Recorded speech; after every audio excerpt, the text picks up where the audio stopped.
Desde este momento el país elige Made in Paraguay con Leo Rubín. Made in Paraguay, un programa con código. Es presentado por Parque Serenidad, en armonía con la naturaleza. Universidad Privada del Guairá, el poder de la excelencia. Vertimine, tu compañero de viaje contra el vértigo, las náuseas y el mareo. Asismed, toda la vida. ¿Cuántas cosas te dijeron sobre Venezuela? Bueno, a mí también leí mucho. Yo te voy a mostrar, porque Made in Paraguay es el único medio paraguayo a una semana de las elecciones. El proceso electoral, hablamos con candidatos de la oposición, del oficialismo, las calles, su gente, la cultura, los supermercados, las farmacias, el metro, todo, absolutamente todo, solo aquí en Made in Paraguay. ¿Sabías que la tienda más grande de Latinoamérica de Zara, la marca Zara, está aquí en Caracas?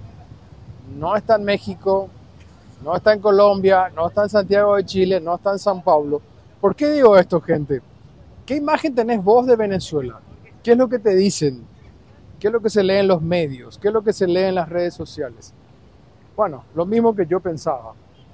Que este era un lugar donde no había nada, que estaba todo desabastecido, donde la gente hacía cola para comprar pan, que hubo una época, nadie niega, y vamos a hablar de eso más profundamente en algunas entrevistas sobre, o ya hablamos, no sé, depende en qué momento pongamos el video, sobre las sanciones.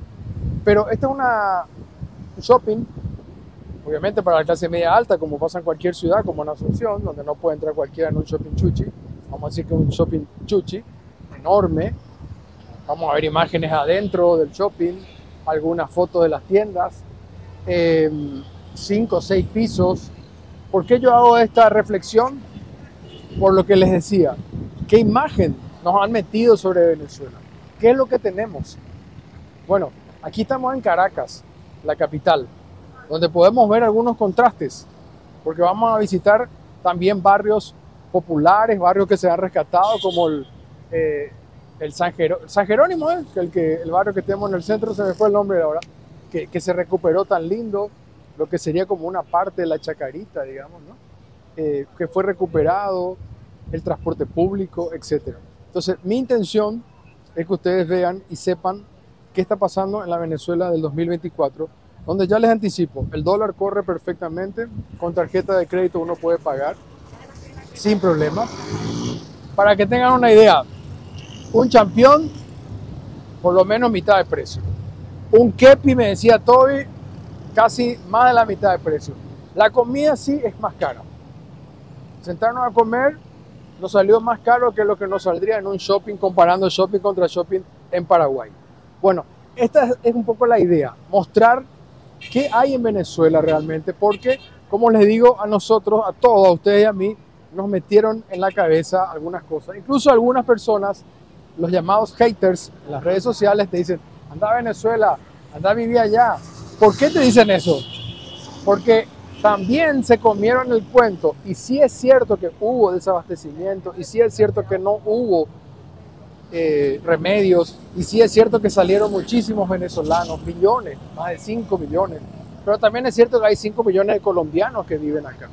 Es decir, esta variedad de contrastes es importante que ustedes entiendan y que entendamos entre todos la complejidad de los países, porque Paraguay no es una excepción, y todo lo que nos fueron regañando o queriendo meter sobre países como Venezuela, hoy podemos desmitificar con imágenes. Yo no les voy a contar un relato, ni les va a contar Chávez, que ya está muerto. Les va a contar la cámara que lleva Tobías Rubín AM en este momento. Fíjate la gente. Gente en las calles, caminando, sin ningún problema. Del otro lado hay graffiti, acá está el shopping. Bueno, esta es parte de Caracas. Una parte, como en Asunción también. La parte chuchi y la parte popular. Todo eso aquí en Made in Paraguay. Bueno, estamos en el patio de comidas del shopping que les estoy comentando. Parece algo raro, pero como les dije, en Paraguay se supone que en Venezuela está todo destruido, que no hay marcas, que casi que uno está en una guerra. Bueno, acá estamos en un shopping donde pueden ver marcas internacionales. Vamos a citarla a todas. Después, si quieres auspiciar el programa, no hay problema. KFC, Burger King, acá está Pizza Hut, acá hay un café muy bueno, me dijeron Toby que el Páramo Café, que esto no es una cadena internacional, porque el café es muy bueno, hay más restaurantes allá, acá puede ver toda una vista de parte del shopping, la marca Swatch, el Redmi Note que está haciendo, bueno, gran publicidad por este local, marcas internacionales, como para que ustedes, muchos pueden decir, ¿qué sentido tiene mostrar esto? Bueno, los que dicen, váyanse a Venezuela, conocen ese tipo de cosas, ¿no? Bueno, quiero que vean cuál es la Venezuela de hoy, que está prácticamente dolarizada y se puede usar cualquier tarjeta de crédito. Esto es parte de una zona de patio de comidas como cualquier shopping de cualquier parte del mundo. Bueno, aquí está la tienda de Armani. Creo que en Paraguay ni siquiera hay una tienda oficial. Creo que hay ahí en algunas multitiendas, pero acá hay una oficial. Como les decía, también está la tienda, bueno, acá está la famosa Croc, que ustedes conocen. Mucha gente para un lunes. Mira la cantidad de gente que hay para este día lunes que estamos aquí. Mientras ustedes saben, toda la semana estuvimos en Caracas. Yo les hablaba de que allá está la tienda de Zara más grande de Latinoamérica. No siquiera uno pensaría que podría estar en otra capital. Y más allá, vamos a ver solamente para acercarte todo ir conmigo, para ir viendo algunas otras cosas. Por ejemplo, vamos a encontrar la tienda de Calvin Klein, que en Paraguay tampoco tiene una tienda exclusiva de Calvin Klein que yo sepa. Sé que hay en otros lugares. Bueno, y como les decía, obviamente todas las marcas de Adidas, de Nike, de Reebok, de Skechers. Todavía alguna de esas va a terminar siendo nuestro auspiciante, te puedo asegurar. Bueno, sigue el shopping más arriba, para que puedan ver un poco de qué se trata un día normal en Caracas en este 2024, a pocos días de las elecciones que van a ser el domingo 28 de julio. Bueno, acá pueden ver algunos precios, 7,69 el Pantene, no sé cuánto cuesta en Paraguay, ustedes me dirán. Distintas marcas, hay todas las marcas, pero el precio no sé. 7 por 7, 50.000 guaraníes. Y aquí vamos viendo. Este es el supermercado. Como un Fortis. Hago publicidad Fortis ahora. Está la parte de higiene personal.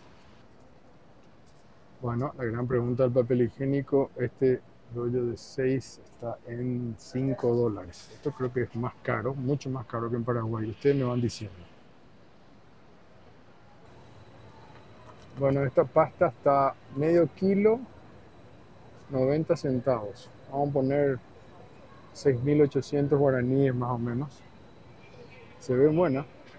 Este cuesta $1, son 7.000 guaraníes, un kilo. Yo si no me acuerdo, ustedes pueden ir sacando la cuenta en Paraguay, ¿no? De toda la parte de pasta. Y ahora vamos a ver la salsa de tomates. A ver cuántos están. Bueno, acá están en botellas. 2,5 son 18.000 guaraníes. Vamos a ver el extracto de tomate. Ese está 1,69. Creo que es un Paraguay más barato.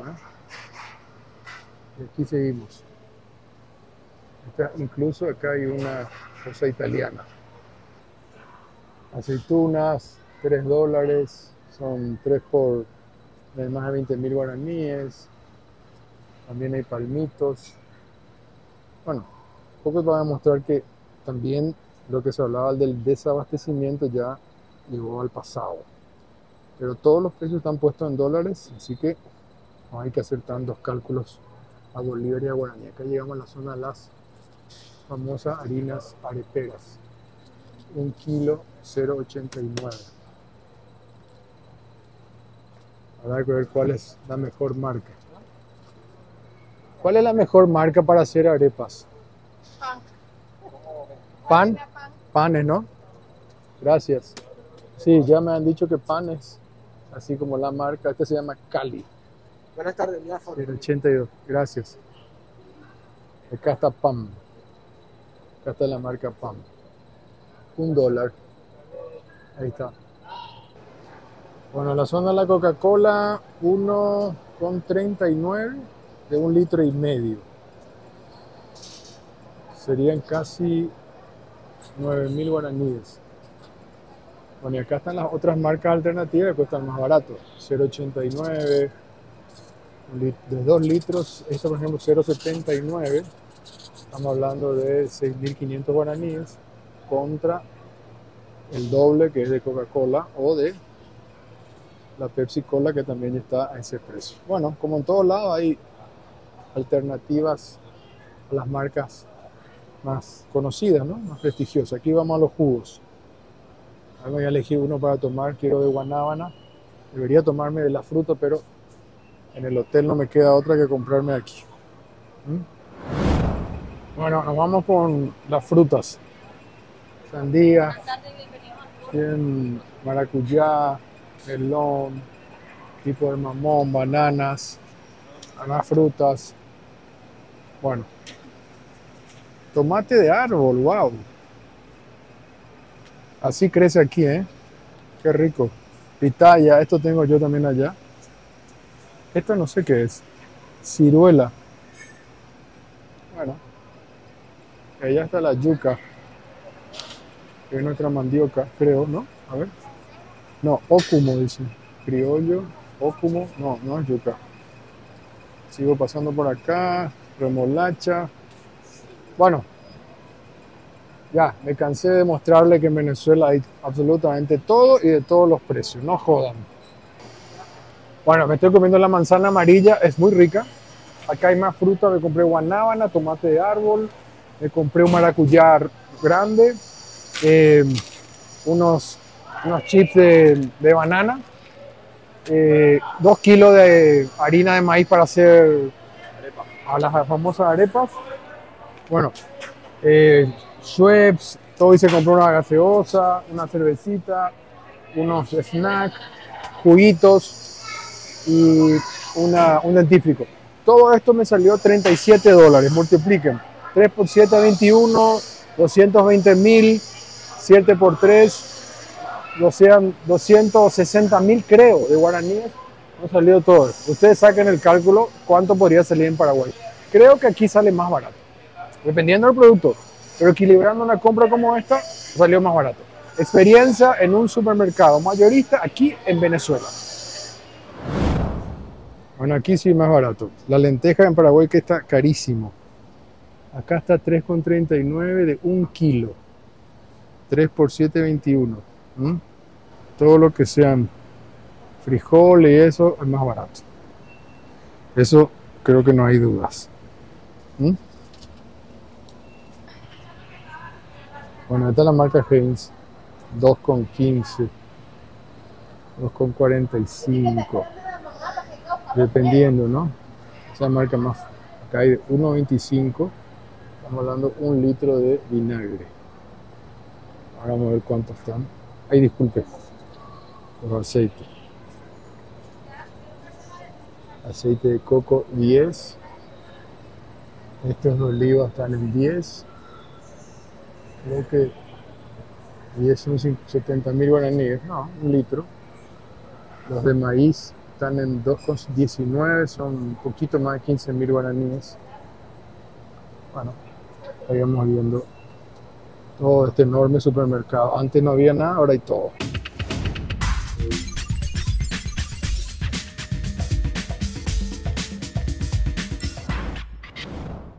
Bueno, un gusto estar con William Castillo, que es viceministro de las políticas antibloqueo. Me llama mucho la atención, y para la gente de Paraguay, ¿por qué existe un viceministerio del antibloqueo? ¿Nos puedes explicar cuándo empezaron los bloqueos y las sanciones y cuántas son? Sí, existe un viceministerio o un espacio institucional para eso, porque somos un país que desde el año 2014 estamos siendo agredidos de forma económica, medidas diplomáticas, medidas políticas, que ese proceso, que va a cumplir 10 años en diciembre de este año, lo llamamos el bloqueo. ¿Y en qué consiste? Bueno, fundamentalmente la imposición de lo que se llama medidas coercitivas unilaterales, es decir, medidas que dictan otros estados contra nosotros sin que nosotros hayamos hecho algo, es decir, por eso se llaman unilaterales. Y coercitivas porque condicionan el comercio exterior de Venezuela, condicionan el comercio de petróleo y gas de Venezuela, impiden a Venezuela participar en el sistema financiero internacional. Venezuela no puede ahorita hacer una transferencia a través del SWIFT, ni siquiera para traer alimentos, porque esa transferencia es bloqueada. Es decir, Venezuela no puede utilizar el sistema financiero. Tenemos nuestra deuda externa bloqueada, que son como 140.000 millones, tenemos la deuda de PDVSA bloqueada, tenemos nuestros activos en el extranjero, como la empresa Citgo Petróleo, que es el séptimo complejo refinador de Estados Unidos, bloqueado, manejado por Estados Unidos y por la dirigencia política de oposición.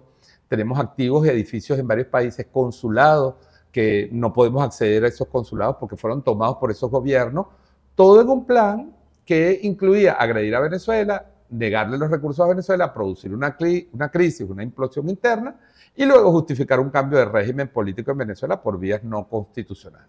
Entonces, ese proceso comenzó en 2014 con una ley del Congreso de Estados Unidos, siguió con el decreto Obama y hoy alcanza a 930 medidas coercitivas unilaterales, sanciones directas, indirectas, bloqueos de todo tipo contra la economía y las autoridades venezolanas. Es muy difícil entender para cualquiera cómo puede ser que se le quiera asfixiar a un país. Es una intromisión directa a asuntos internos de un país, cosa que va contra el derecho internacional desde el primer grado, digamos, ¿no? Absolutamente. Las medidas coercitivas unilaterales han sido definidas por Naciones Unidas como medidas ilegales, que están al margen de la Carta de Naciones Unidas, del derecho internacional que garantiza la soberanía de los estados, la no injerencia y el uso o amenaza de uso de la fuerza. Venezuela por la fuerza, o sea, nosotros nos han bloqueado cargamentos de alimentos en la frontera con Colombia, cuando mandaba el expresidente Iván Duque. A nosotros nos intentaron forzar la frontera trayendo unos camiones que supuestamente traían ayuda humanitaria y lo que traían eran elementos para las protestas, es decir, traían tuercas, explosivos, y ese acto lo avaló un presidente de Chile, un presidente de Colombia, el presidente Duque, el presidente Piñera y un expresidente de Paraguay. El presidente Aldo Benítez estuvo ahí en un acto que era agredir la frontera, violar la frontera de otro país. Entonces, te repito, ha habido actos físicos de fuerza, intentos de magnicidio al presidente, ha habido captura de nuestros activos, un avión fue secuestrado en Argentina, acaba de ser destruido por Estados Unidos, un avión de 80 millones de dólares, propiedad del Estado venezolano, y como te digo, nuestros activos. Entonces, son medidas que están al margen del derecho internacional, pero además, según el Estatuto de Roma, prohibirle a una población civil el acceso a medicamentos o alimentos, como se nos ha hecho a Venezuela, constituyen delitos de lesa humanidad. Por eso nosotros hemos denunciado a las autoridades de Estados Unidos y de Europa y de otros países por la aplicación de estas medidas ante la Corte Penal Internacional. William, ¿me puedes dar ejemplos? Porque se veía hace unos años imágenes de una Colombia desabastecida y hablando de remedios, digamos, que no había nada en la farmacia. Entonces, ustedes no podían comprar. O sea, ustedes tenían como, quiero ir a comprar, como uno diría de manera de un ciudadano común, quiero ir a comprar a una tienda, un remedio. Y ustedes quieren ir a comprar, pero no le permiten.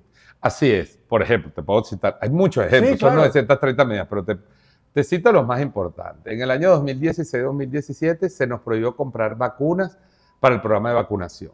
¿Qué hizo eso? Que aquí se disparara el sarampión, se disparara, incluso la malaria se reactivó en algunas zonas del país, porque aquí se vacuna anualmente a las personas, la difteria se destapó en Venezuela, pero fue el hecho de que no es que había condiciones, sino que no pudimos comprar las vacunas, se nos prohibió pagar las vacunas y además después se nos bloqueó el dinero y no podemos acceder al dinero para llevarnos a otro banco.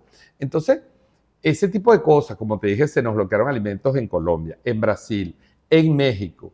Equipos, por ejemplo, para el sistema eléctrico de Venezuela, turbinas que estaban compradas y pagadas, están en puertos de Hamburgo, de Portugal, porque las navieras son presionadas a que no envíen esos equipos a Venezuela. Se nos ha prohibido incluso traer microscopios electrónicos para que durante la pandemia, para investigar el virus, habían unas piezas que comprar y no pudimos durante 4 años. Este año se liberó el permiso para que pudiéramos traer los microscopios electrónicos para poder atender al pueblo e investigar lo que está pasando en las enfermedades. O sea, te puedo citar miles de casos. Venezuela fue incluso baneada, como se dice ahora, sí, por servicios de internet. No nos vendían, si la IP de Venezuela para comprar un producto en Amazon o en otras cosas es leída como una dirección IP de Venezuela, entonces no puede llegar a Venezuela. O sea, si alguien quiere ver Netflix, tampoco podría. Bueno, Netflix fue un caso diferente porque los de Netflix, como en Venezuela empezó a llegar por internet, tú sabes que la gente se inventa cualquier recurso. Entonces, aquí hay un gran mercado de Netflix. Entonces, bueno, Netflix ha gestionado y ha logrado. Porque si el problema de esto es que si las empresas, o sea, las sanciones, obligan incluso a las empresas a ir a pedir permiso a Estados Unidos. Claro. Entonces, una petrolera tiene que pedir un permiso, como lo hizo Chevron, para poder trabajar con Venezuela. Una empresa de internet tiene que solicitar para poder dar servicios en Venezuela. Entonces, se condiciona hasta los negocios privados, hasta los servicios, empresas estadounidenses. Por eso hay una gran crítica, incluso hay un sector muy crítico en Estados Unidos de las sanciones contra Venezuela, porque dicen que han perdido mercado, porque las sanciones los amenaza a ellos de que si operan con Venezuela, a menos que obtengan ese permiso, entonces pueden ser ellos sancionados. Entonces, es una política absurda que no lleva a ninguna parte. El Congreso de Estados Unidos el año pasado sacó un informe muy duro donde el Departamento de Auditoría del Congreso diciendo la política de sanciones contra Venezuela fracasó. Pero además tuvo impactos en la población, en la alimentación, en la salud, en muerte, y le pide a los dos partidos republicanos que rediseñen una nueva estrategia diplomática para, digamos, buscar relacionarnos nuevamente diplomáticamente. No se ve eso, William, porque el año pasado el presidente Trump, en un acto de sincericidio, como es acostumbrado, dijo, nos hubiéramos invadido Venezuela y nos quedábamos con su petróleo. Lo dijo de una manera tan dura que a veces uno no procesa la información. O sea, él quiso invadir Venezuela para quedarse con la reserva más grande del mundo. Y fue así. Lo confesó él. Bueno, esa confesión, que es la más grave, pero sorprendente, parece una cosa hasta de ficción, ya lo habían dicho antes Mark Esper, su ex jefe de Seguridad Nacional, o sea, el ex jefe del Pentágono, y lo había dicho John Bolton, el jefe de Seguridad Nacional y el asesor, que fue quien diseñó la estrategia que ellos llamaron de máxima presión junto a Elliot Abrams. Ellos llegaron en esos años, para que tengas una idea, a decirle a nuestro canciller Jorge Arreaza, en la sede de Naciones Unidas, en una reunión privada, le dijeron que Venezuela estaba como estaba Floyd, como estaba este ciudadano estadounidense que mataron. Que nos dijeron, ustedes están en el suelo y ahora le vamos a poner la rodilla en el cuello, es decir, los vamos a asfixiar. Es una política nosotros hemos llamado en Venezuela, las patotas son los grupos de delincuentes que por la fuerza agreden a los ciudadanos. Nosotros llamamos una política de patoterismo político, de filibusterismo, porque es usar el poder económico de un país muy poderoso, porque Estados Unidos podrá estar en crisis, pero sigue siendo un país muy poderoso en términos económicos, en control del sistema financiero. Usar ese poder para dañar la economía de un país pequeño y obligarlo y arrodillarlo. Esto se le está aplicando a 30 naciones del mundo, para que tengas una idea. Venezuela es uno de los primeros casos, pero hay medidas también contra China, contra Rusia, contra Siria, contra Cuba, contra Nicaragua. Es decir, y muchos países africanos, son países pequeños, que sufren porque se les bloquean sus exportaciones, sus importaciones. Entonces, es realmente un problema internacional. No me quiero ir del petróleo porque dijiste antes, quiero recordarle a la gente que Venezuela tiene como, a ver, corrígeme si estoy en lo cierto, como estaciones de servicio también en Estados Unidos. Así es, la empresa Citgo, correcto. Una empresa donde uno va a cargar combustible, los gringos van, los norteamericanos, y cargan su combustible. Pero también le han cortado. Sí, eso fue bloqueado por Donald Trump y se lo entregó a un señor llamado Juan Guaidó, que fue reconocido por 40 países como el supuesto presidente de Venezuela. Aquí es importante decirle al pueblo paraguayo que el señor Guaidó, cuando el 23 de enero del 2019, violando la Constitución, se declara presidente, es reconocido en 2 horas por Estados Unidos, en 4 horas por Colombia. Y el siguiente país que reconoció a Juan Guaidó fue el gobierno de Paraguay. El expresidente Aldo Benítez fue el tercer país que reconoció a Juan Guaidó, entre otras cosas que creemos nosotros. Paraguay tiene una deuda de 350 millones de dólares con PS y era una forma de decir, como yo reconozco a otro presidente, no pago la deuda. En todo caso... allá se habló incluso de representantes de Guaidó que ofrecieron alguna coima. Así es, fue un escándalo. Nosotros sufrimos un escándalo. Y bueno, nosotros por supuesto tenemos una demanda de arbitraje contra Petropar, que esperemos se pueda solucionar. El nuevo presidente ha dicho que él está dispuesto, en teoría, a buscar una solución a eso. Pero más allá del tema de la deuda, lo que quiero decir, hubo una operación política para capturar nuestros activos. El préstamo en Paraguay, las 4.200 estaciones de servicio en Estados Unidos, las 3 refinerías que tenemos en Estados Unidos, refinerías que teníamos en el Caribe, fueron también capturadas por la oposición y por gobiernos. En Jamaica nos quitaron la participación que teníamos en una refinería, en Curazao. Nos asaltaron, como digo, embajadas, nos quitaron edificios en Centroamérica, en Europa. Es decir, nos quitaron un oro, 32 toneladas de oro están congeladas en el Banco de Inglaterra. Es decir, todos los medios económicos que Venezuela tenía para poder acceder a divisas, traer importaciones, mantener la economía, fueron bloqueadas. Venezuela se quedó prácticamente sin divisas y, bueno, por supuesto, vino una crisis muy fuerte. Y ahí viene también la crisis del petróleo, donde Venezuela ya no podía, digamos, tener tantos barriles, que es su fuente más importante, ¿no? Venezuela perdió 232.000 millones de dólares en 7 años por producción que no se realizó. 232.000 millones de dólares entre 2015 y 2022. Son los cálculos que tenemos aquí en el observatorio. Y el impacto, el Producto Interno Bruto cayó a una quinta parte. Venezuela dejó de producir, o sea, productos que no se hicieron, exportaciones que no se hicieron, salarios que no se pagaron, en esos 7 años, 642.000 millones de dólares. Es decir, fue una devastación económica que afectó mucho, generó una gran migración, que nosotros le entendemos, por supuesto, y sabemos que eso ha traído problemas a otros países. Hoy tenemos un plan nacional de regreso voluntario a los migrantes. Han regresado cerca de 1 millón de migrantes, ya ha regresado con apoyo del gobierno para reinsertarse en el mercado laboral, pero es verdad que el país sufrió una agresión como ningún país de Sudamérica había sufrido nunca en su historia. Hoy se ve una Venezuela distinta, o sea, lo que nos cuentan allá, que está todo desabastecido, ya ayer estuve en shopping, estuve en el centro, la gente compra, las farmacias están llenas. ¿Cómo se hizo para después de toda esta debacle económica, digamos, bueno, forzada? Para resumirte, porque es un proceso muy largo y complejo, después de la pandemia afectó a todas las economías del mundo y tuvo que afectar a un país que además tenía ya serios problemas como Venezuela.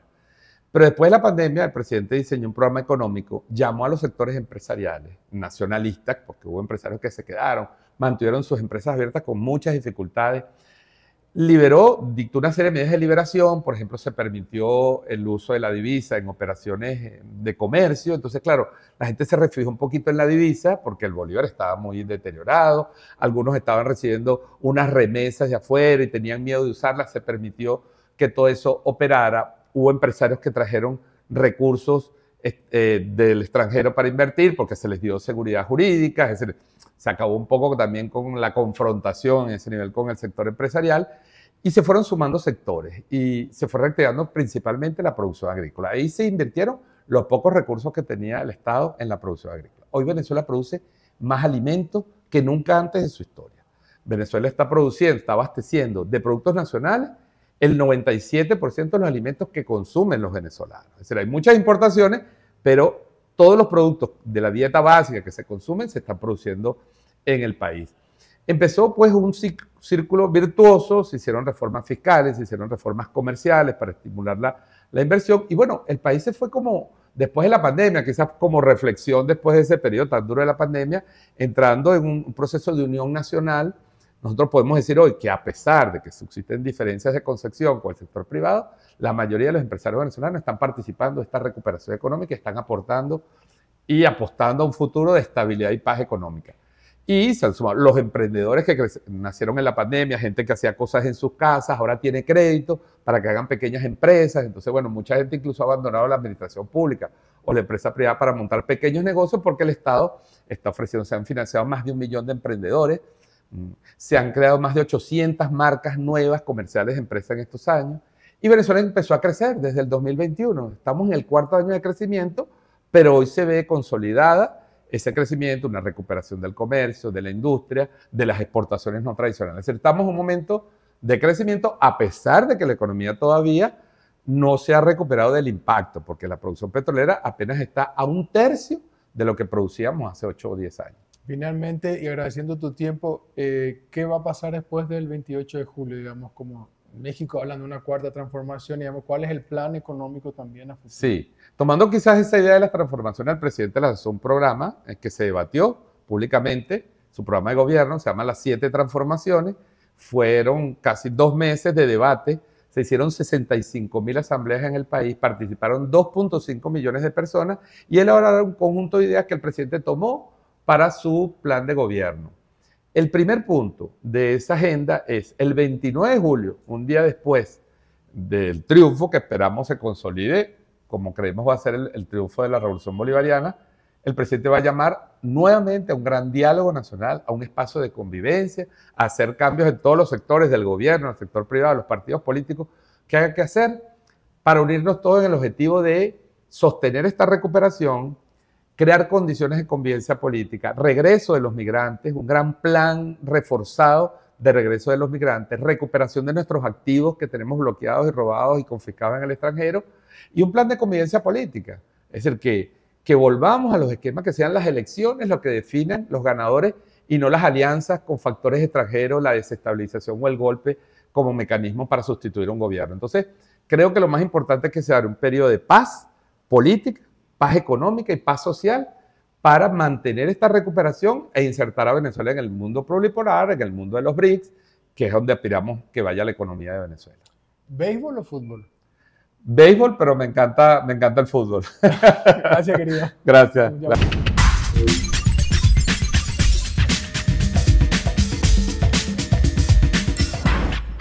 Bueno, les decía que vamos a entrar a una estación de metro. Lo vamos a hacer ahora. Gracias.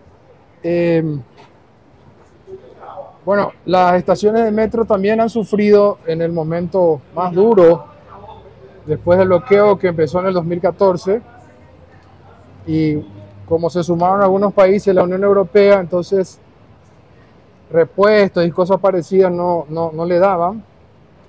Entonces un sistema de transporte muy bueno empezó a deteriorarse, aunque esta estación que estamos viendo se llama El Chacaíto, hasta donde estamos viendo está muy bien, como en cualquier estación del mundo, se la ve impecable.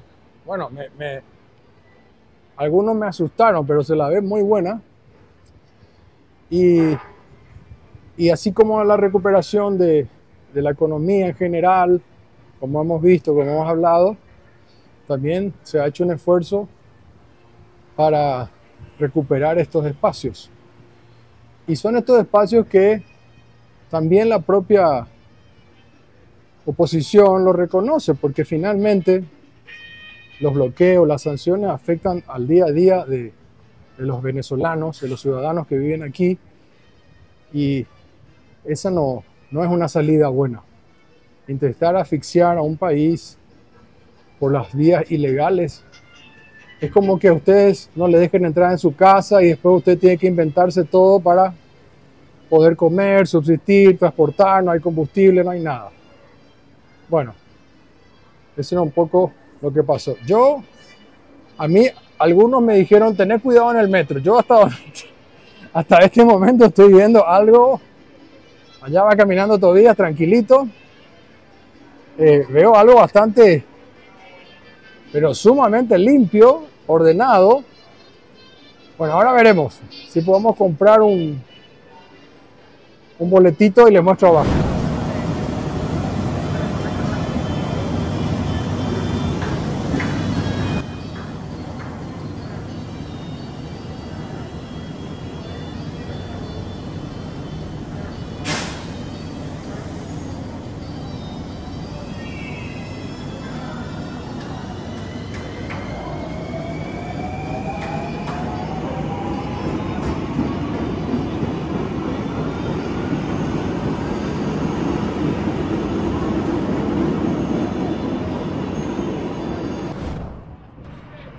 Bueno, ya montados en el metro, 505 bolívares son más o menos 540 guaraníes cuesta el pasaje. 540 guaraníes en el metro. Si te bajas sería por tramo, pero te podés ir a varias paradas si haces interconexiones dentro del metro, sigue valiendo 540 guaraníes. Claro, uno dice que la gente tiene que moverse en el sistema de transporte público, y aquí en Venezuela es muy barato, como pueden escuchar y les cuento yo. Entonces uno dice, sí, ganan $100 algunos, ganan menos, claro, pero $100 es muy poco, pero el pasaje le sale 7 centavos. Entonces, ahí se entiende, ¿no? Bueno, para que vean que funciona muy bien, al menos en este metro que hemos subido nosotros.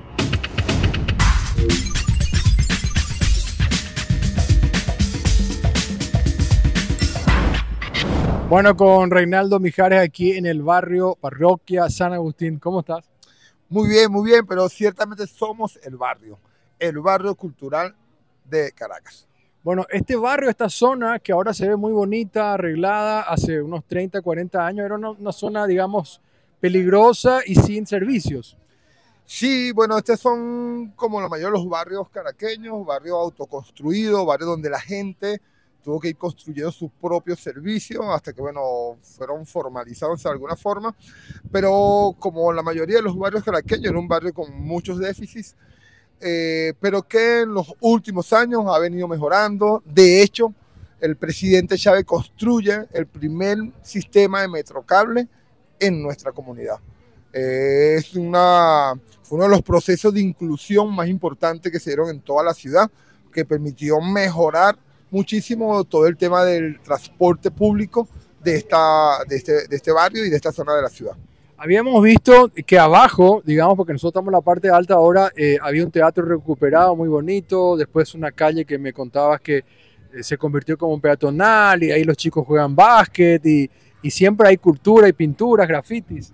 Sí, así es. Se recupera el poder popular organizado de este barrio, toma ese teatro, un viejo teatro del año 1943, el Teatro Alameda, un teatro que estaba abandonado, destruido, que pertenecía a una empresa privada y que lo tenía allí destruido, abandonado, pero que siempre fue un sueño de los hacedores de gestión cultural de este barrio, tomarlo, y eso sucedió en el año 2004 cuando un grupo de vecinos se organiza, toma el teatro y se construye la Casa Cultural Alameda. Pero en el año 2013 el presidente Maduro estaba aquí mismo, en esta zona del barrio, en la estación La Ceiba, y le pide al alcalde Jorge Rodríguez restaurar y recuperar el Teatro Alameda, cosa que nos gustó muchísimo, la posibilidad de que se recuperara ese viejo teatro, pero que también nos puso en alerta porque nos interesaba que fuese un teatro manejado desde la organización popular, desde la organización cultural de este barrio.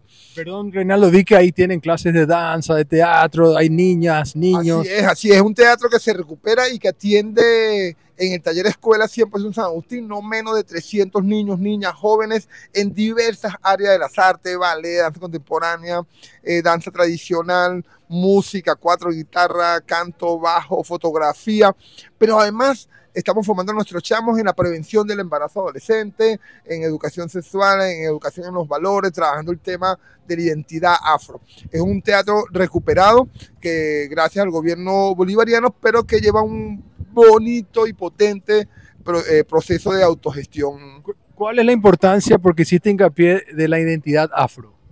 Mira, San Agustín, este barrio es un barrio conformado por gente llegada de los Andes del país, por gente llegada de los valles del Tuy, pero sobre todo gente que llegó de la zona costera venezolana, de la antigua zona del cacao, de la antigua zona donde estaban los esclavizados. La zona costera de Barlovento es la gente que se viene a buscar mejores condiciones de vida en la ciudad capital, como nos pasa en toda Latinoamérica.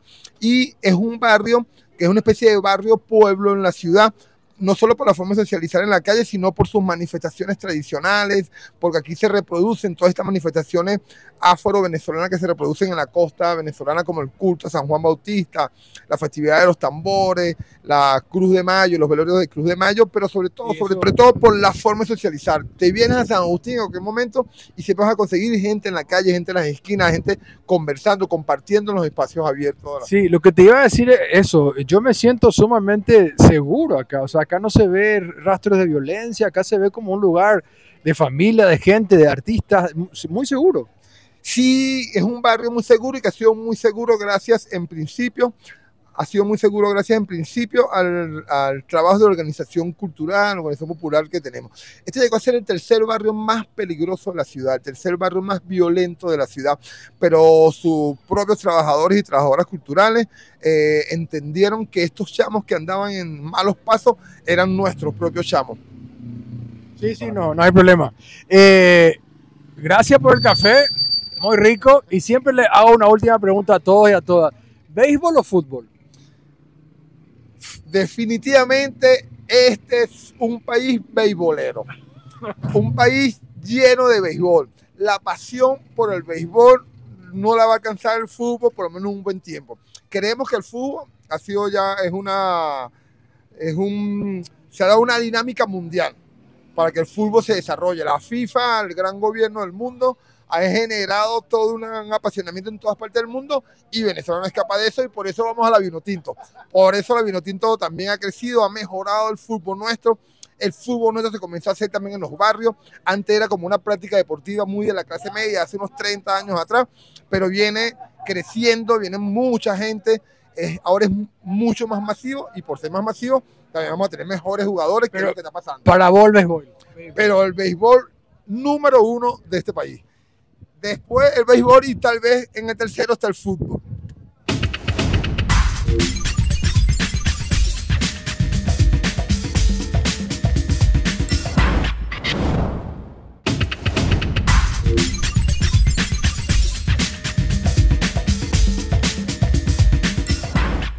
Bueno, estamos aquí en Caracas, en Venezuela, muy feliz. Hola Jennifer Mujica, del movimiento Futuro. Bueno, contame que este movimiento, me encantó este edificio, lugar, hay mucha energía positiva, veo que hay muchas cosas culturales también, pero ¿qué es Futuro? Bueno, un saludo primero que todo Sí. a nuestros hermanos y hermanas de Paraguay, de Latinoamérica y del mundo que pueden seguro estar viendo estos minutos de conversación amena, darte la bienvenida a Venezuela. Y bueno, el Movimiento Futuro es un movimiento que nace en el mes de marzo.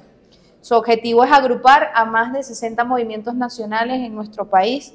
Nosotros hemos comprendido la necesidad de las luchas sociales que tienden a verse hoy en día debido a la fragmentación de la sociedad como tal vez parceras aisladas y nosotros estamos tratando de conglomerar, de juntar las luchas, las causas populares en un gran movimiento que le dé voz y visibilidad a todos los sectores venezolanos que tienen aportes, propuestas, ideas nuevas al país por una Venezuela que ya viene de unas tormentas muy fuertes, como bien ha sido noticia en el mundo, donde tanto se dijo de nosotros y nosotros ahora estamos en un momento de recuperación económica, en otra sintonía como sociedad y nosotros queremos sumar y dar aportes en este sentido. Obviamente tenemos identidad con el ideal bolivariano.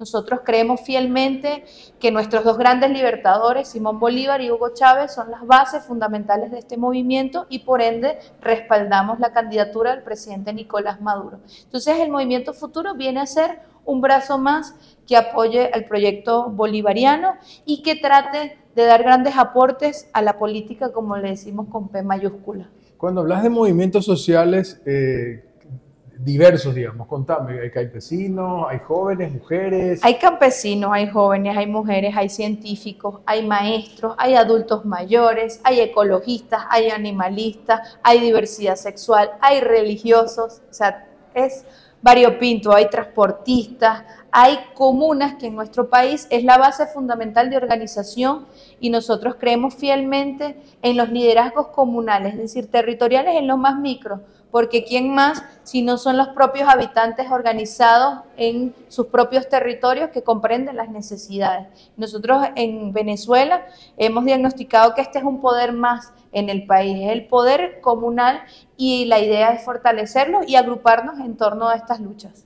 Ahora, ¿cómo hicieron? Porque me hablas de marzo, estamos hablando hace apenas unos meses, digamos, o sea, no es mágico esto. ¿Cómo se armó todo esto? Bueno, en primera instancia, con mucho esfuerzo. El venezolano, la venezolana, ya ha vivido un proceso de 25 años de fortalecimiento político, organizativo, de comprensión de la política y obviamente la dinámica en nuestro país es un poco más acelerada que en otros países. Bueno, también porque venimos de épocas en donde nos hemos tenido que hermanar sí o sí. Entonces, desde 2015, hablar de Venezuela hoy en día y comprender su participación, organización, se da también debido a grandes dificultades producto de un bloqueo económico en nuestro país. Hablamos más de 900 sanciones, pero imagínense una sociedad reorganizándose después de que le cambió su estilo de vida debido a las sanciones económicas en el país y donde sus ingresos obviamente bajaron en lo más profundo, pero bueno, solo la organización y la solidaridad ha permitido que esta sociedad crezca y se fortalezca en esta manera.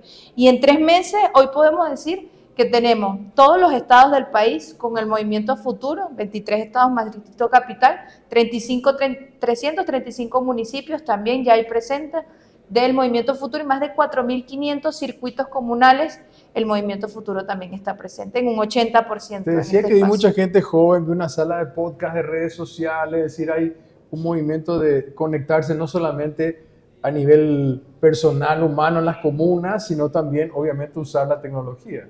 Bueno, el movimiento Futuro ha identificado lo diverso que puede ser no solo el mismo movimiento, la sociedad venezolana. Entonces hay espacio para todo. Acá tú puedes venir cualquier día de la semana y puedes encontrar clases de teatro, de pintura. Ya tenemos una sinfónica que practica acá, tenemos danza, tenemos un salón azul para niños y niñas del espectro autista, tenemos un espacio de podcast donde también llegaste en una época donde acabamos de estrenar una serie del presidente Nicolás Maduro, que habla de su vida, que muestra a Maduro como ser humano, y también un libro. Nosotros en el movimiento nos identificamos como voluntarios y voluntarias, y dentro de ese voluntariado hay toda la creatividad que te puedas imaginar. ¿Béisbol o fútbol? Fútbol 100%. Vamos a la vino tinto. Bueno, gracias, Jennifer. Muchísimas gracias, Leo. Un gusto. Un placer.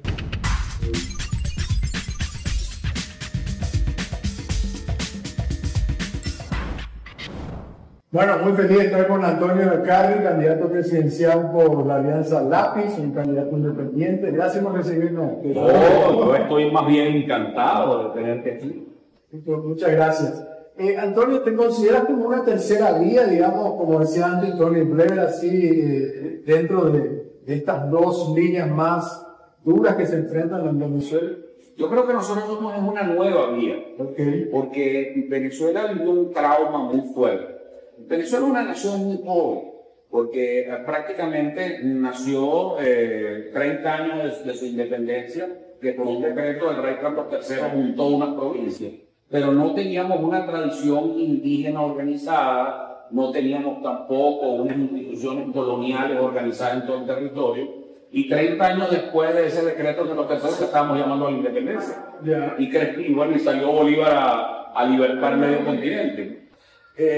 Sin embargo, luego comienza una guerra civil muy cruenta, por supuesto muy parecida a la que vivió Paraguay también en todo el siglo XIX, y Venezuela comienza más o menos a ordenarse a la par de la industria petrolera. Entonces, nuestra historia está muy ligada, pero muy ligada al petróleo.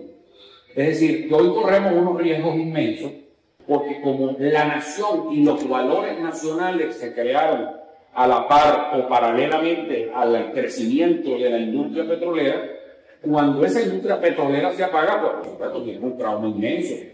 Entonces, el Estado fue creciendo y creciendo y creciendo hasta que ese Estado terminó así como con elefantiaje, con amorfo, no podía caminar, no podía resolver ningún problema, hasta que termina por colapsar el Estado, colapsa la industria petrolera, producto de una muy mala administración de la industria petrolera, con la combinación de un grupo opositor que pidió sanciones contra la industria.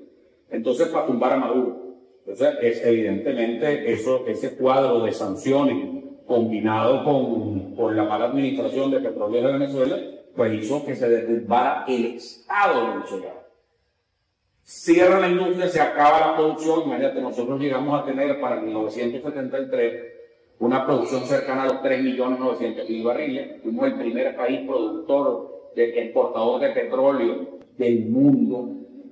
Imagínate lo que llegó a ser Venezuela en un momento dado. Luego volvimos a retomar nuestra producción y éramos de los principales socios de la OPEP hasta el año, más o menos hasta entrado la primera década del siglo XXI. Sin embargo, luego se comienza, Arabia Saudita comienza a incrementar su producción, otros países del mundo comienzan a incrementar su producción y Venezuela se estanca en la producción, recorta producción, llega a 2.800.000 en un primer bajón, y luego va cayendo y va cayendo y va cayendo la producción, primero por una caída muy fuerte de los precios del barril después del año 2013, una terrible crisis de inversión en la industria, pues no había inversión en la industria petrolera venezolana, y luego bueno, llegan las sanciones. Entonces, con esa falta de inversión, corrupción a máximo nivel, a tal punto que hoy está preso un expresidente PDVSA y el otro lo andan buscando por el mundo. Pero luego a eso llegan las sanciones, estropean la industria y bueno, hay un colapso general, hay un trauma que viven los venezolanos, porque ese venezolano que dependía enteramente del Estado durante más de 80 años, de repente se queda sin ingresos, y un país que de la noche a la mañana se le van el 96% de sus divisas. No, locura. Entonces, esa locura, bueno, le pasó a Venezuela, entonces terminamos siendo un caso para la Cruz Roja Internacional, que un país que era el país más rico de América Latina durante el siglo XX, o parte importante del siglo XX, pues ahora resulta ser que es una de las economías más pequeñas de la región. Dice que había una frase antes que los venezolanos, digamos, mayor poder adquisitivo, decían, nos vamos a almorzar a Miami y volvemos a la noche. No, ¿Es cierto? No solamente eso, es Miami está barato, dame dos. Es que iban a Miami a comprar con petrodólares, era la locura que se vivió aquí en los años 70 y 80, donde había el Estado, nada más en el año 74, para que ustedes tengan una idea, el presupuesto nacional en un año se duplicó. O sea, teníamos 3.900.000 barriles de producción y estaba a $2 el precio del barril de petróleo y llegó a estar en 14. Imagínate tú la cantidad de ingresos que vivió Venezuela en un solo año. Entonces, por supuesto, nos volvimos locos de la borrachera. Y esa borrachera la estamos pagando hoy. Esos vientos que se sembraron en aquel momento, pues la tempestad se vivió lamentablemente. En el 2014 vienen las famosas sanciones y lo que algunos comienzan, terminan el bloqueo, se dan la mano, hay ciertas sanciones. Se intentó hacer eso para asfixiar a Venezuela y tumbar al presidente Maduro. Y por supuesto, como lo han pasado con todas las sanciones en el mundo, no han tumbado a nadie y lo que terminan es empobreciendo a los países y atornillando a los gobiernos totalitarios. Pero lo que ha pasado en Venezuela, para que lo entienda nuestros compatriotas, hermanos paraguayos, es un trauma. Es decir, vivimos una situación cataclísmica, es un terremoto en Venezuela. Un terremoto que acaba con todo el Estado y queda un Estado como un Estado zombie, que cada vez que aparece el Estado es para asustar. Tú vas a un hospital público te asusta, si tú vas a una escuela pública te asusta, si abres un negocio te comienza el CENIAT, que es la agencia tributaria de aquí, pues comienza también a reprimirte porque son como un Estado que no termina de renovarse y de adaptarse a la nueva realidad. Ahora, todo eso, todos los cambios que requiere hacer el país, hay que hacerlos en paz y dialogando, conversando y poniendo a todo el mundo de acuerdo. Entonces, nuestro objetivo es crear un centro político. Porque fíjate, recientemente vi a un candidato que participó en las primarias de la MUN, que supuestamente son la única oposición, no es mentira, y ahora está con Maduro. Y cambian así, de verdad. Ahora, nosotros que no tenemos las ideas distraídas, que las tenemos muy bien puestas, tenemos una política, y esa política es crear el centro político de Venezuela, cueste lo que nos cueste. Porque un país sin centro político es un país que se va a los extremos. Es un país que comienza a desestabilizarse. Y para que Venezuela vuelva a recuperar su economía, yo necesito inversión. Y nadie va a venir a invertir, ningún empresario paraguayo va a venir a invertir a Venezuela o estimular el comercio binacional entre Paraguay y Venezuela, si aquí lo que estamos es en un conflicto agarrándonos por la greña y agarrándonos por los pelos y peleándonos y regañándonos, eso no tiene sentido. Entonces, ya hay un país que está muy claro que no va a seguir en conflicto, porque no quiere más conflicto, ha sufrido demasiado. Ahora, lo que tenemos son las rémoras de un conflicto que ya pasó. Pero les aseguro a mis hermanos paraguayos que esta es la última elección polarizada que va a tener Venezuela. ¿Qué va a pasar con alguien tan polarizado como Corina Machado, por ejemplo? Se la ve como la lanza, digamos, ¿no? Mira, o sus seguidores, digo, no sé. Mira, María Corina es una persona muy valiente, es una luchadora, yo la respeto mucho, es una mujer de mucho valor, desde muchos principios. No comparto sus ideas, pero la respeto mucho. Y no comparto sus ideas desde el punto de vista táctico. A mí me parece que es un error llamar al extremismo, llamar a ciertas cosas, tenemos muchas diferencias. Pero desde el punto de vista personal le tengo un inmenso cariño y mucho respeto. Es una persona con quien yo me sentaría a conversar sobre temas claves de la República, porque sé que le duele el país. Así como siento que hay mucha gente dentro del PSUV y del gobierno que también le duele el país. O sea, yo siento que lo que nos ha faltado es comunicación, es bajar los decibeles y estimular un diálogo constructivo para hacer de Venezuela un país viable.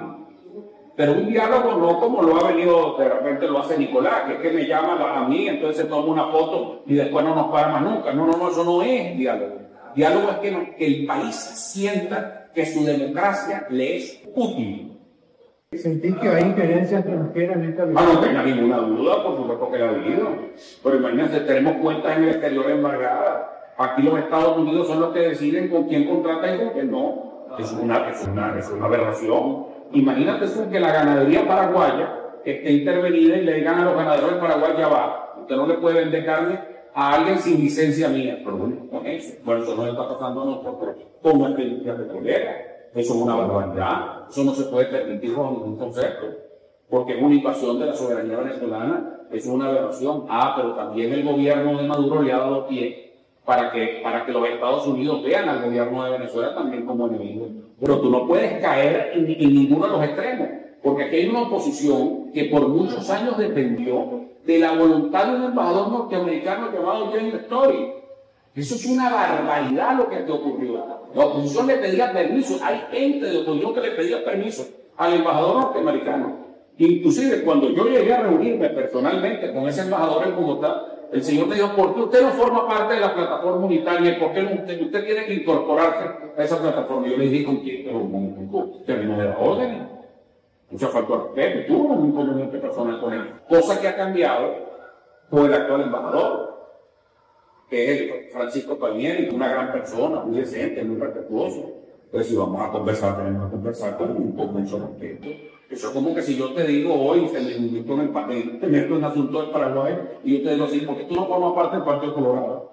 Pero bueno, me va a decir, pastor, usted se volvió loco. Pero ¿por qué usted se va a meter donde yo tengo que meter? Bueno, eso se lo dije yo al embajador norteamericano. Y entonces, y con relación a la elección que estamos en una semana, ¿confías en el Centro Electoral Nacional? Mira, la verdad que esto es un país con mucha desconfianza. Lamentablemente, por una provocación, la Unión Europea no está presente. A mí me parece que la Unión Europea debería estar presente. Porque nosotros no podemos tener una relación esquizofrénica con la Unión Europea, que es que hoy le decimos no venga a las elecciones y mañana le decimos vengan a invertir a Venezuela. O sea, de psiquiatra.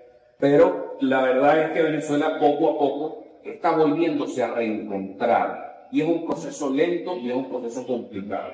Pero la verdad es que hasta ahorita hemos tenido una relación, así como me quejo de la designación, tengo que decirte también que hemos tenido una relación de absoluto respeto con los rectores del CNE, tanto de un lado como del otro. Hemos tenido una relación de muchísimo respeto y de mucha cordialidad. Sabes que hay una deuda que tiene Paraguay con PDVSA, ¿no? Sí, no. Y que si tú fueras presidente, tuvieras que dar una decisión o una negociación, ¿qué plantearías? Bueno, porque se está dirimiendo esto en instancias internacionales. Sí, claro, pero yo conversaría, yo tendría una reunión binacional que pudiéramos resolverlo de la mejor manera. Venezuela tiene, el problema es que además nosotros también estamos muy endeudados. Venezuela es un país que está en default.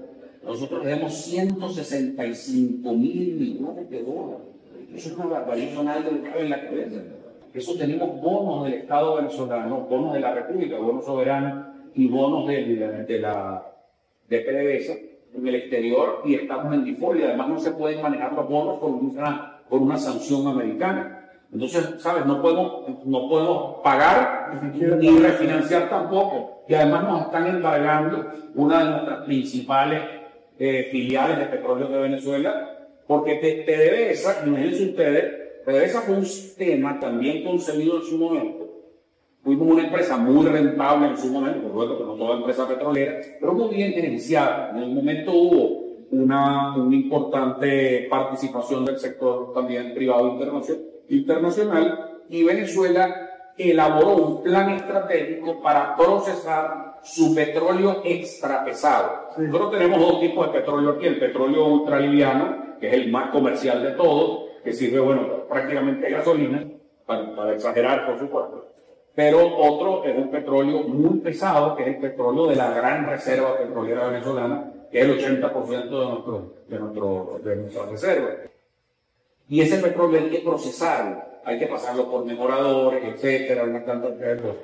Pero para refinar ese petróleo, nosotros además acondicionamos una cantidad de refinerías en los Estados Unidos bajo el nombre de Sitio. Es decir, que los que nos están viendo van a Estados Unidos y ven una bomba Sitio, eso es Venezuela. Sí. Eso es Venezuela también. Pero estamos embargados ahorita, estamos sancionados, no podemos usar. Hay una directiva que está puesta por una Asamblea Nacional. Esto es un desorden. ¿Cómo tomaste aquella declaración de Trump el año pasado que dijo: nos hubiéramos apropiado a Venezuela y de todo su petróleo? Para mí fue una ofensa. Una ofensa a los venezolanos. Es un insulto. Finalmente, y agradeciendo tu tiempo, ¿cómo ves post 28 de julio de Venezuela? Mira, yo soy muy optimista, la verdad. Yo creo que Venezuela, y lo haría como presidente electo de los venezolanos, hay una etapa de 6 meses, que tú la puedes volcar a que sea 6 meses de conflicto o puede ser 6 meses de acuerdo. Y uno de los principales acuerdos, precisamente, aspiro que me reciba también allá y te concede. Haremos entrevistas también en Paraguay, porque quiero ir a Asunción, quiero ir a todas las capitales latinoamericanas. Yo soy un integracionista y latinoamericanista. Yo creo mucho en la integración de nuestro país. Mientras estemos más integrados, vamos a ser más fuertes frente al mundo. Yo quiero, por ejemplo, y aspiro, un solo sistema educativo latinoamericano. Yo quiero un solo sistema educativo para Latinoamérica. Que nosotros podamos tener nuestro propio sistema de educación inicial, de educación básica, de bachillerato, de formación profesional y técnica. Que nosotros podamos entre todos ayudarnos en cómo reconstruir nuestros sistemas educativos para vencer a las bandas criminales, que es un factor común también de toda América Latina, el combate a las bandas. Ahora, ¿cómo combatimos esas bandas con la educación? Entonces, nuestro gran reto como continente, y aquí vas a tener un aliado siempre, y el Paraguay va a contar con un presidente venezolano no aliado para que construyamos juntos un sistema educativo inclusivo de oportunidades que venza las desigualdades sociales, que les dé oportunidades a los que hoy no tienen, y por supuesto que podamos trabajar de la mano frente a esos retos que precisamente la humanidad está trabajando. Pero si lo trabajamos en conjunto, los latinoamericanos nos va a ir un poco. La última y cortita, ¿béisbol o fútbol? Bueno, béisbol.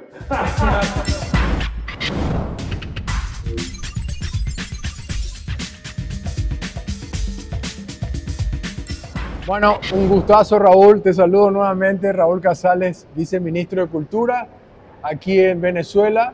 Pero por si no lo saben, hola Raúl, ¿cómo estás? Muy bien, muy bien, muy bien. Bueno, quería decir, por si no lo saben, es paraguayo-venezolano. ¿Se puede decir así? Sí, se puede decir así. Cuéntame, porque naciste en Paraguay. Nací en Paraguay hace ya casi 60 años. Ajá. En plena dictadura de Stroessner. Sí. Y bueno, mi padre es un exiliado político. Somos parte de esa no fue diáspora porque él fue exiliado.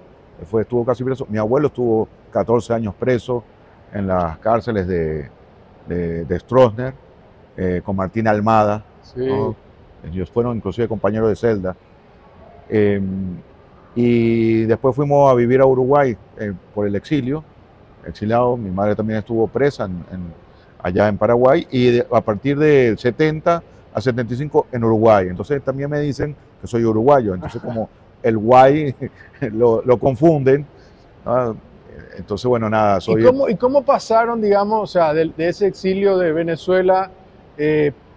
¿Por qué fue Venezuela, digamos, desde Uruguay a Venezuela? ¿Hubo una decisión personal o fue lo que les refugiaron, digamos, en ese momento? No, mi padre fue preso allá porque siguió en la militancia política. Sí. Él era de la tesis de Che Guevara, de luchar contra el imperialismo donde quiera que se encuentre. Ya. Y allí en Uruguay también continuó con su militancia política con un partido que se llama, un movimiento, un partido que se llama ROE, Resistencia Obrero Estudiantil, y ellos tenían actividades políticas, ¿no? dentro de la dictadura de manera clandestina y fue delatado, no sabían a quiénes habían delatado y se lo llevaron preso, lo torturaron por 2 o 3 días, al borde de la muerte lo llevaron, le hicieron una operación que le llevó 32 puntos en el estómago y a los 19 días se escapó del hospital militar. Es el único que se ha escapado de la dictadura militar uruguaya, es una leyenda ya en Uruguay. Entonces de ahí se asiló en la embajada de Venezuela. Fue el último que se asiló en la embajada de Venezuela porque el año siguiente, eso fue en el 75, el año siguiente Elena Quintero intentó, o mejor dicho, logró entrar a la embajada de Venezuela, escaparse de los policías, logró entrar a la embajada de Venezuela y los policías la agarraron de los cabellos, la sacaron, la torturaron hasta morir y la desaparecieron. Esa fue por eso que fue mi padre el último que se asiló en la embajada de Venezuela, porque ahí rompió relaciones diplomáticas Venezuela con Uruguay. Y tu padre, entonces, además de militancia política, ¿ya tuvo relación con la cultura? Entiendo que tuvo cierta amistad con Eduardo Galeano, ¿puede ser? Sí, claro, no. Es decir, mi padre, lo interesante es que mi padre era en Paraguay, él aprendió, él era visitador médico, trabajaba en una de las empresas más importantes allá de cuestiones de medicamentos.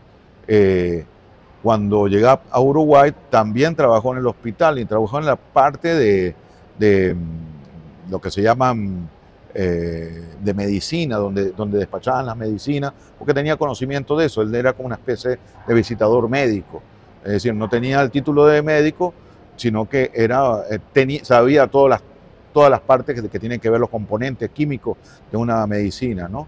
Y él era realmente un político, un sindicalista, una persona que estaba puesta en lucha de todas estas injusticias. Cuando llega a Venezuela, se da cuenta que bueno, no se sabe nada de Paraguay. Y él decide hacer una pequeña revista con recortes de periódicos para empezar a divulgar lo que pasaba en Paraguay. Le llamó Paraguay Coeyú. Sacó dos numeritos, ¿no? De 16, 8 páginas, fotocopiado, multigrafiado, reproducido muy artesanalmente, y con eso iba entregando a todas las colonias y a los venezolanos, iba a la Asamblea Nacional y entregaba eso para que vieran lo que estaba sucediendo en Paraguay. Entonces se dio cuenta, se percató que, claro, los argentinos, chilenos, uruguayos, brasileños, todos los de otros países le decían que en nuestro país también sucede lo mismo. Entonces empezó a hacerlo y por eso creó Coeyú Latinoamericano, ya con mucha mayor presencia. Ahí estaban invitados toda la izquierda de América Latina. Era como quien dice un crisol de ideas, porque así había contradicciones, así hubiera contradicciones entre uno y otros, en el tema político, en el tema ideológico, de las visiones de cómo atacar al enemigo o cómo ir en contra del enemigo. Bueno, ahí estaban expresadas todas. Y había cosas culturales.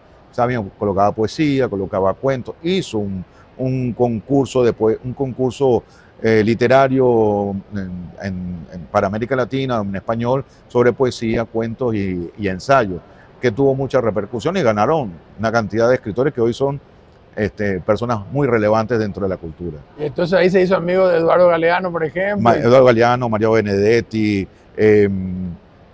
Julio Cortázar. O sea, la verdad es que aprendió ese oficio de ser periodista aquí en Venezuela. Y eso es una de las cosas que él... Bueno, y vos heredaste, y tu familia también, ¿no? Ustedes siguieron con Coeyú.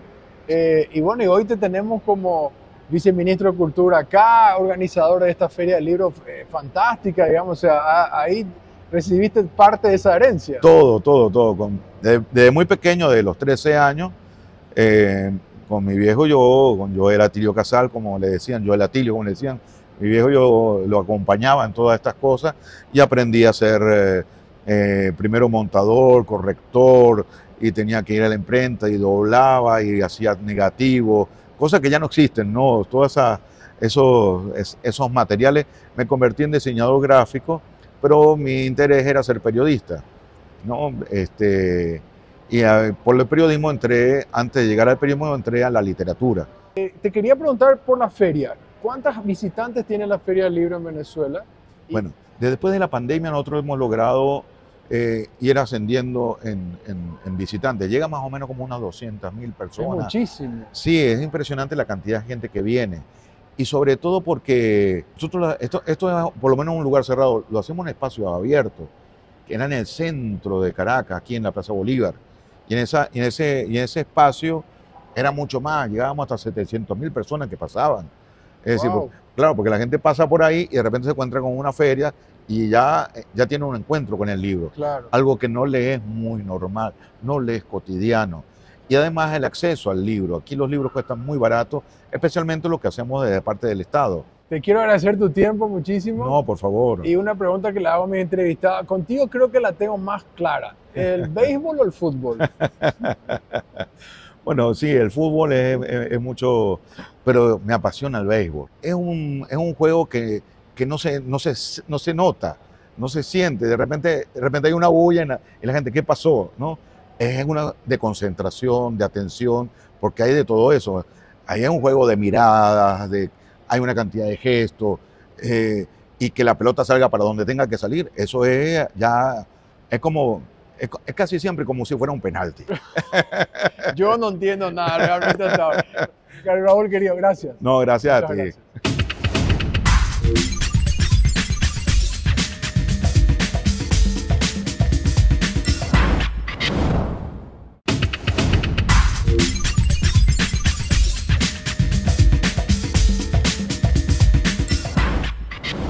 Bueno, nos faltaba conocer una comuna que es muy importante aquí en Caracas y queremos mostrarle a la audiencia de Made in Paraguay C9N. ¿Cómo estás, Eudí? Bien, excelente. Agradecido por la visita de ustedes aquí, los periodistas paraguayos, y bienvenido aquí a los espacios del 23 de enero. Bueno, nos hiciste una recorrida, nosotros vamos a mostrar imágenes mientras charlamos. Básicamente esto es como, en mis palabras, como un barrio, decimos en Paraguay, ¿no? Pero aquí en la comuna, en la zona que ustedes están, ¿cuánta gente están a cargo de todo este sistema de producción que vamos a explicar? Bueno, mira, nosotros aquí, hablando de nuestro punto y círculo, el punto y círculo es referencia las zonas que están cercanas a este núcleo productivo. Nosotros tenemos aproximadamente 16 consejos comunales que abarcan unas 3.000 familias para un total de unas 5.200 personas. Y aquí ustedes son autosustentables prácticamente, o sea, es como, para explicarla en Paraguay, casi como una cooperativa, ¿no? Porque ustedes tienen una producción que incluye pollos, incluye gallinas, huevos, verduras, es así. Es correcto, nosotros a través de todos esos declives económicos que las propuestas imperialistas han tratado de socavar aquí en Venezuela, en este territorio revolucionario, hemos nacido con esa propuesta, pues la propuesta productiva, una propuesta que abarca traer proteína sin intermediario a costo de producción a las comunidades y sobre todo libre de transgénicos. Es una propuesta que nos hace enarbolar lo que es la producción endógena de aquí adentro y que conjuntamente con los consejos comunales, la comuna, la Fundación Tres Raíces, las instituciones del Estado, hacemos ese vínculo bastante fuerte para darle respuesta a nuestras comunidades. Porque estamos hablando de un espacio donde hay edificación, donde no es como un barrio, bueno, en Paraguay hay mucha tierra, pero esta es una zona donde hay muchos edificios, digamos, ¿no? Y ustedes se tuvieron que adaptar para poder criar animales y tener una huerta. Eso es exactamente correcto. Nosotros nacemos a base de la necesidad de dar una respuesta, pero luego, posteriormente, cuando ya estamos asentados en el territorio, nos enfatizamos en darle lo que es legitimidad y legalidad en los territorios. Y es cuando nos sumamos a todo el conglomerado de leyes que amparan lo que es la producción dentro de la ciudad. Un ejemplo significativo, por decirle, el INSAI promulga en la ley que nosotros no podemos tener en un área urbana más de 200 cerdos. Eso se cumple. Y bajo la modalidad de cama profunda, como usted lo observó, nosotros tenemos la cama profunda, que es la cascarilla de arroz, 3 centímetros, cal agrícola y sobre todo una tanquilla para que los fluidos no se vayan al alcantarillado convencional. Igual que las gallinas son 2.000 por territorio y no excedemos de esa proclama en la ley. Vi que vi en 250 metros un invernadero de tomate y también vimos pimientos en el techo. ¿Cuántas toneladas? Nosotros en ese ámbito, lo que es la organoponía, nos hemos citado siempre en lo que ha sido la estructura del legado de nuestro comandante Chávez. Él nos indicaba siempre que teníamos que producir nuestros propios alimentos, que venían situaciones de envergadura donde las comunas tenían que ser partícipe en la producción endógena. Partiendo de allí, nosotros hemos perfeccionado esos mecanismos, techos verdes, gallineros verticales, proteínas para nuestra comunidad. Y el organopónico, lo que usted nos citaba, exactamente es así. Es un espacio organopónico que tiene el sistema de goteo por riego, que tiene las plántulas en maceta y que el abono es la misma excreta que elaboramos desde los residuos de los cerdos, de las gallinas, y que tenemos allí unas 2.500 plantas en 250 metros cuadrados. Buscamos 2 kilos por planta, a veces el excedente es mayor, y buscamos esas 5 toneladas que se comercializan en el punto y círculo con la estructura del CLAC. Ahí está, se comercializa internamente, o sea, en el barrio, por decir con mis términos, y ustedes logran que ese precio sea menor que en un supermercado, en una feria, primero. Y segundo, hay un excedente, es decir, sobra un dinero. Con eso ustedes, ¿cómo deciden en qué usar ese dinero? Esa es una pregunta. Y la segunda, me llamó la atención que me dijiste, incluyendo vacaciones. Eso es correcto, ¿ves?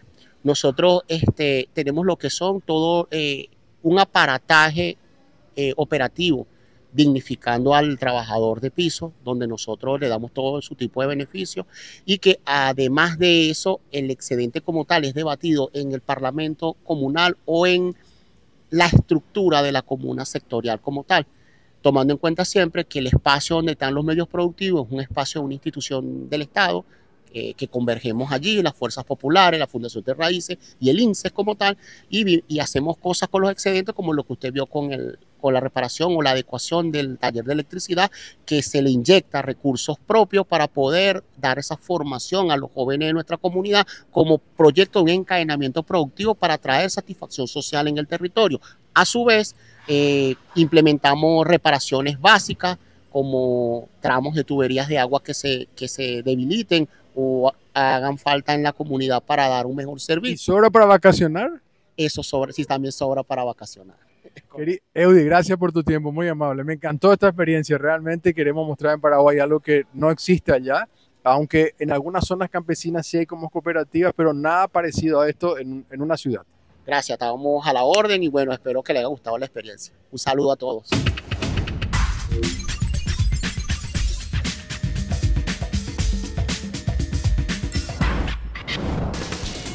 Made in Paraguay con Leo Rubín. Made in Paraguay, un programa con código. Fue presentado por Parque Serenidad, en armonía con la naturaleza. Universidad Privada del Guairá, el poder de la excelencia. Vertimine, tu compañero de viaje contra el vértigo, las náuseas y el mareo. Asismed, toda la vida.